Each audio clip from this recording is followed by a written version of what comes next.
Eno ye program yo ensulo ey'enkya wano ku 3 ABN TV. Yiga okutandika olunaku ne Katonda. Omwagalwa mpuliriza sanso okulaba nate enkyene ya leero mukama waffe yeebazibwe abukeesezza ate era akusobozesezza okuba ng'okyali mulamu. Tetulema kwebaza Katonda olw'ebyo byonna byajja atuyisaamu n'ekiro nga bw'akituyisizaamu. Manye ekiro kitundutundu kya lunaku ekyenkanenkana ekitundu ky'olunaku eky'omusana. Naye Katonda bw'akuwa omukisa n'akuyisa mu kiro tolema kumwebaza. Ekyamazima olaba ne bw'oba mulwadde ate obulwadde bunyiikira nnyo ekiro, so ogenda okulaba nga Mukama bw'aba akusobozesezza n'oyita mu kiro ddala ogwana kumwebaza.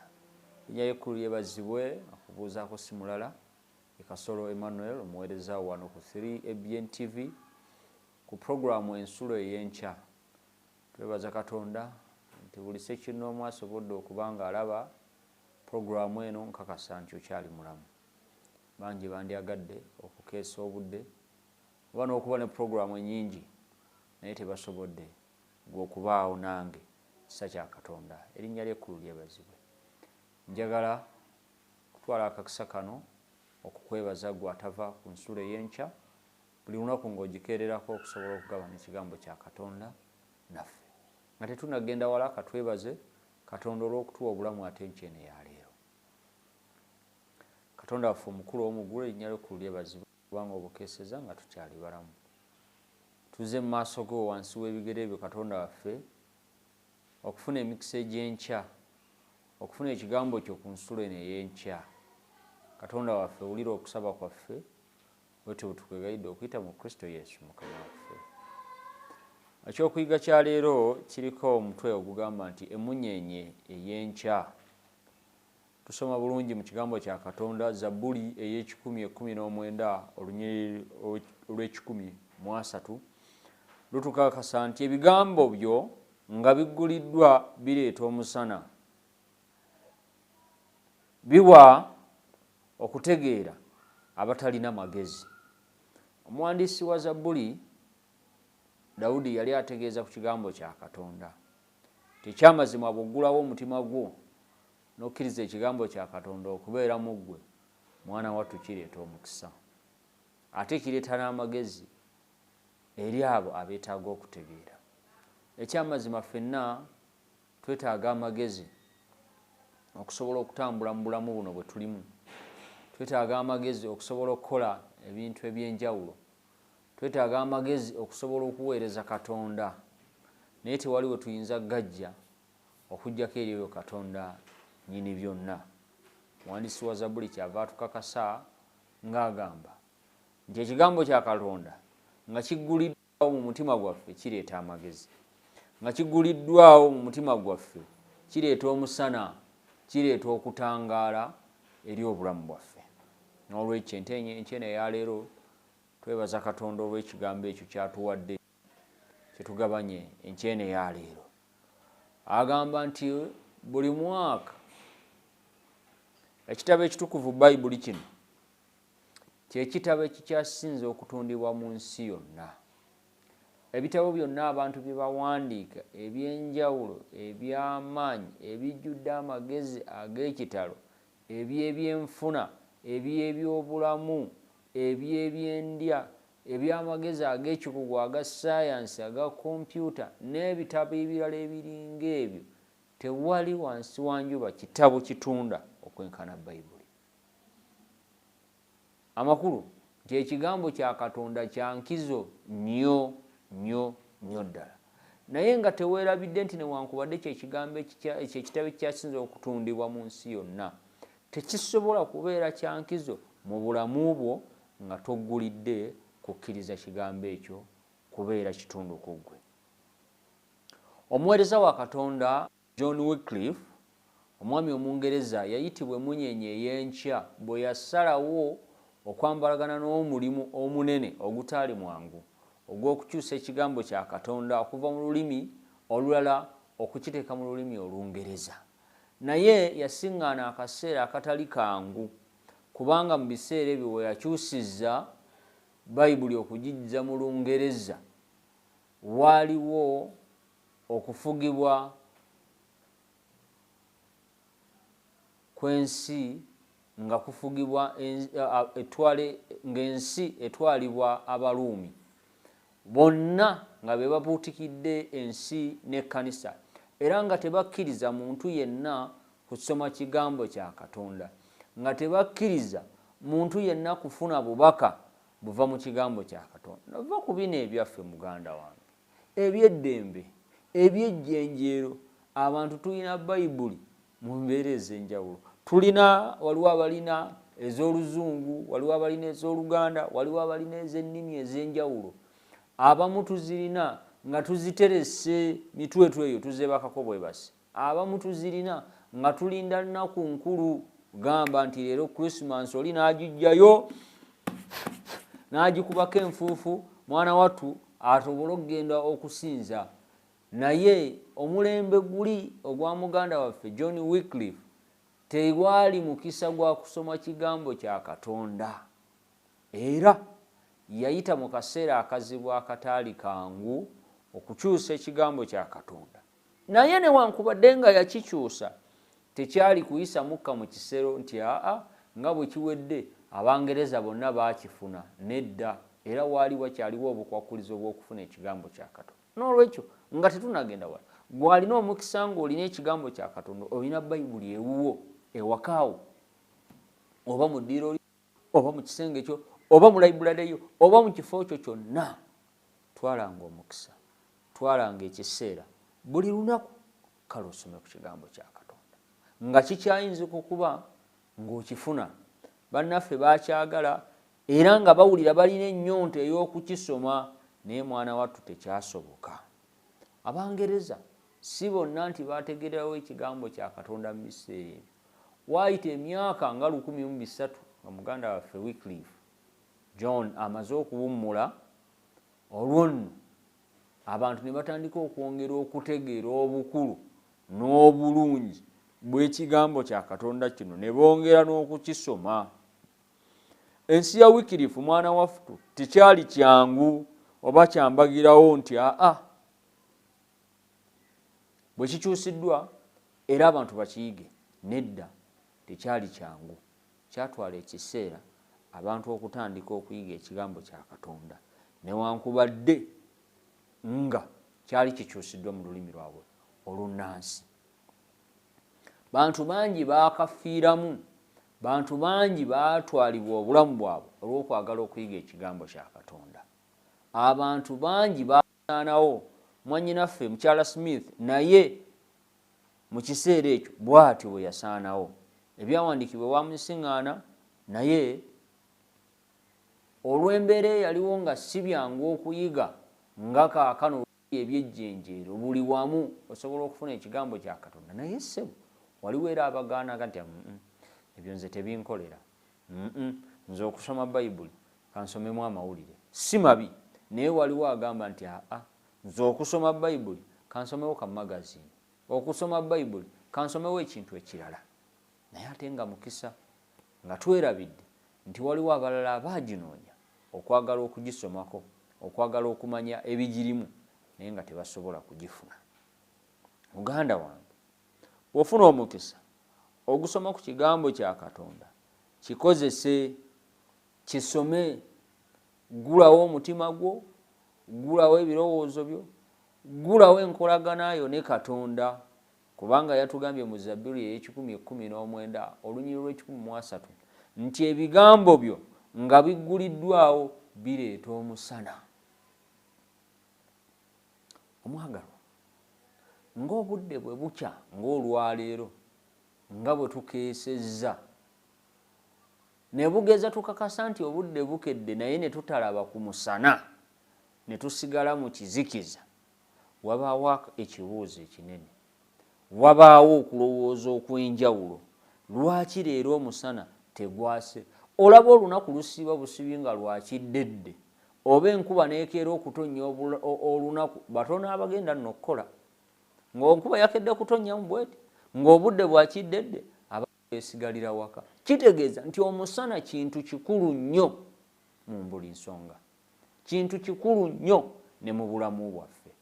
Bwe tusalawo okutandika okusoma ekigambo kya Katonda, kireeta omusana mu ffe, kireeta obutangaavu mu bulamu bwaffe, kireeta n'amagezi n'okutegeera okw'enjawulo eri obulamu bwaffe. Owooluganda nkutegeeza nti bw'ofuna omukisa ogusoma ku kigambo kya Katonda, naddala ku makya nga bukya, nga bw'ofunye omukisa kaakano okubeera ku TV yaffe n'eŋŋanzi eya 3ABN, kitwale nga kirungi okugabana n'abalala ekigambo kya Katonda. Emmunyeenye ey'enkya muganda waffe yatuumibwa ekyokubeera profesa, ekyokubeera omubuulizi w'enjiri owa theology, tekyakomaawo, wabula yakikozesa okusobola okutegeeza abalala amawulire amalungi aga Mukama waffe Yesu. Abamu abaali bakwekedde ebigambo ebirungi, mwana wattu baafuna omukisa. Naffe eyo ewaffe mu byalo gye tubeera, mu balirwana waffe, waliwo baganda baffe abeegomba okusoma ku kigambo kya Katonda, naye nga mwana wattu tamanyi kusoma, nga tasobola yadde okugattulula ennyukuta eya a, naye ng'emmeeme ye, omutima gwe gwandiyaayaanye okwagala okutegeera ebigambo ebiri mu kitabo ekitukuvu. Gwafunye omukisa. Kola nga muganda waffe Wycliffe bwe yatwala omukisa okuvuunula ekigambo kya Katonda mu lulimi oluzaaliranwa olunnansi abantu lwe bayinza okutegeera amangu okusinga Bayibuli lwe yalimu. Naawe asobola okumenyaamenya ebigambo bino eby'obulokozi, eby'obulamu, eby'essuubi eri abalala, gutwalenga mukisa. Kubanga gye bali bangi nga mu butuufu ayagala, alina ennyonta y'okuyaayaana okumanya ekigambo kya Katonda, naye nga tasobola kusoma. Asobola okuba nga si muzibe, naye nga teyafuna mukisa gusoma, era nga n'ekigambo kya Katonda akiraba bulabi naye n'atasobola kikola kya. Abamu obasanga nga mu butuufu olulimi lwerimu singa lubadde lulwe luli, gwe ng'olina omukisa ogulutegeera, muvuunulire abitegeere era agabane naawe. Oba oli awo omutima gwe ng'olwedde muggule naye nga tegulina mukisa. Atugambye nti ebigambo bya Katonda bwe biggulirwa mu mitima gyaffe bireeta omusana. Funa ekiseera ekirungi, funa omutima omulungi, otwale omusana guno eri omulala awulira ng'agwagala, eri oyo atasobola kusoma, eri oyo atasobola kutegeera bigambo bino eby'obulamu obutaggwaawo. Bassebo ne bannyabo, kyama eky'okutegeera ekigambo kya Katonda eri oyo atannakitegeera, naye gwe yafuna omukisa n'otegeera n'obikkulirwa ku kyama ekyo, twala omukisa ogwo ogabireko abalala era otegeeza abalala ku bulungi, ku kisa, ku ssuubi erijja ng'omuntu asomye ekigambo kya Katonda. Naawe biyinza okwewangulira n'otuumibwa erinnya ery'emmunyeenye ey'enkya nga muganda waffe Wycliffe bwe yafuna. Naawe osobola okutuumibwa, naawe osobola okukyusibwa. Bangi bwe batutta amawulire amalungi eri abalala bafunyemu, bafunye ebitiibwa, bafunye amannya. Gamba nga abantu abamu tubayita basumba, kubanga batuleetera amawulire amalungi ne batusumba mu mbeera esingirako ddala obulungi. Naawe watya ng'otwalidde omulala amawulire amalungi. Emmunyeenye ey'enkya, ensi ekyetaagira ddala omusana, bassebo ne bannyabo. Omusana nga tegwase, ensi ebeera mu kuyongobera, obudde bubeera bwa kinnyikaggobe, obudde bubeera awo nga kwegamba tekuli ssanyu. Nabwe kityo n'obulamu bwaffe nga tebuliimu kigambo kya Katonda tebubeera mirembe. Jjukira, lowooza, tunuulira ku balala b'olaba abatalina kigambo kya Katonda mu bulamu bwabwe, nga bambi bagwa ku makubo nga yasuze mu mwenge, bambi basula ebweru enkuba n'ebakuba nga yasuze anywedde, abamu balemererwa n'okudda ewaka ne basula mu birabo olw'okuba mu bulamu bwe temuli musana. abantu bakozesa ebiyaga ebintu ebyenjawulo olw'okuba mu bulamu bwabwe temuli musana. Abantu abamu bakola ebintu nga mu butuufu olabira ddala bya kizikiza kubanga abulamu omusana. Ensi yaffe yonna ebintu ebikolebwamu biragira ddala nti waliwo ekizikiza. Bw'afunye omukisa n'omanya ekigambo kya Katonda nti gwe musana gutwalira abalala, gabanako n'abalala, tegeere era bafune ekitangaala, bave mu kusoberwa okufaanaganako bwe kutyo, bave mu kizikiza ekifaanaganako bwe kityo. Omwagalwa, ampuliriza enkya ya leero, nsaba Mukama akuwa omukisa ky'ogabanye ku 3 ebyen ku nsulo eno ey'enkya. Tekikoma ku ggwe wekka, tokisirikira wekka. Bw'oba olina ekitone kyonna ekisobola okutegeeza abalala obulokozi, kikole, gabana n'abalala. Oba oli awo naawe onoofuuka omunkoleeza w'ettabaaza eri enzikiza. Omuntu asobola okukufuula omumuli gwe nga ddala oleese enjawulo mu bulamu bwo. Ebyawandiikibwa bingi ebitegeeza era ebikakasa mu bulamu bw'abantu nti omuntu bw'ategeera ekigambo kya Katonda, mwana wattu obulamu bwe bukyusibwa, kubanga Katonda atugamba nti gw'ayagala amunenya. Ekigambo kya Katonda bwe kituuka mu bulamu bwaffe kitunenya, kitulongoosa, kitubajja, kituzimbamu emmeeme empya, kitujja ku ebyo oba oli awo bye twandibadde tukola nga bisukka ku bulamu obwa bulijjo. Oba oli awo abamu ffe twandibadde bintu birala, naye olw'ekigambo kya Katonda nga kyaleeta omusana mu bulamu bwaffe tusobola okubeerako yadde. Tusobola okubeerako yadde. Naawe nammwe nkakasa gye mulina bingi bye mubaddemu, naye olw'okuba musisinkanye ekigambo kya Katonda ne kibeera ettabaaza eri obulamu bwammwe, ne kireeta omusana mu bulamu bwammwe, waliwo ebyenjawulo ebizze bikyuka mu bulamu bwaffe, waliwo ebyenjawulo ebizze bikyuka mu bulamu bwammwe. Lowooza, fumiintiriza obulamu bwo obw'edda olabe bwe bwali, era okubyemu nga ddala singa naawe ositudde emmunyeenye eno ereeta ekitangaala mu bulamu bw'omuntu n'ogikwasa omulala, naye ajja kuba n'ekitangaala. Ajja kutegeera ebibadde ebyekyama bibe nga bya musana, ebibadde bimukwasa ensonyi bibe nga tebikyamukwasa nsonyi, ebibadde bimukaluubiriza mu bulamu nga mwana wattu bifuuse byangu, kubanga Katonda aba amutonzeemu omuntu omuggya, aba amuleetedde ekitangaala, aba amuleetedde amagezi, aba amubajjizza nga yenna afuuse muggya. Kyava ayogera eri mu Isaaya nti agenda kutufuula bajja. Atuyita tuteese fembi nga newankubadde ebibi byaffe bibadde bikongedde ekyenkana awo, asobola okuddamu n'okubitukuza. Katonda yekka yasobola okutufuula emmunyeenye ez'enkya. Katonda yekka mu maanyi gaffe, mu busobozi bwaffe, mu byonna bye tukola tetusobola kukyusa bulamu bwaffe n'amaanyi gaffe, okuggyako kimu kyokka, okukkiriza ekigambo kya Katonda ne tukiggulira mu bulamu bwaffe, ne kiyingira ne kituula mu mitima gyaffe, ne tusobola okukola enjawulo mu bulamu.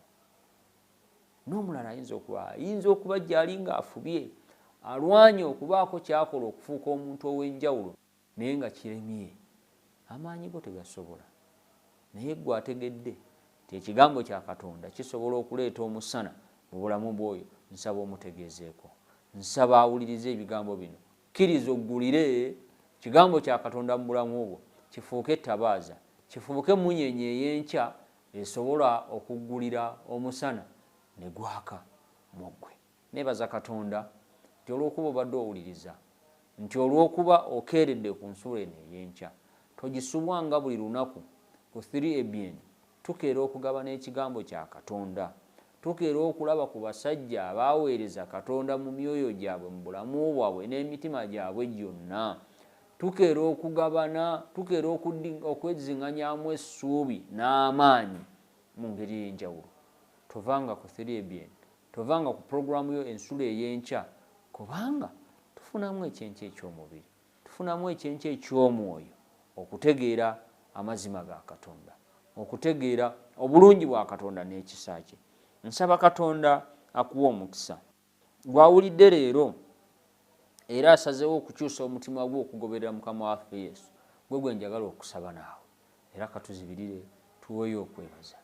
Katonda waffe omulungi, weebale kubanga okkiriza ekigambo kyo ne tukiyiga. Weebale kubanga otutegeezezza nti bwe tuggulira ekigambo kyo ne kijja mu bulamu bwaffe kireeta omusana, kireeta amagezi, kireeta okutegeera. Katonda waffe ganya emitima gyaffe giggulire olw'okusembeza ekigambo kyo. Oleete amagezi, oleete omusana, ogobere wala ekizikiza bulamu bwaffe. Tubeere bawanguzi mu nsi eno, tusobole okutuuka mu bwakabaka obw'omu ggulu nga tuli bawanguzi mu buli kimu kye tukola. Weebale Yesu kubanga owulidde okusaba kwaffe, bwe tuba tukwegayidde okuyita mu linnya ly'omwana wa Yesu Kristo. Amiina.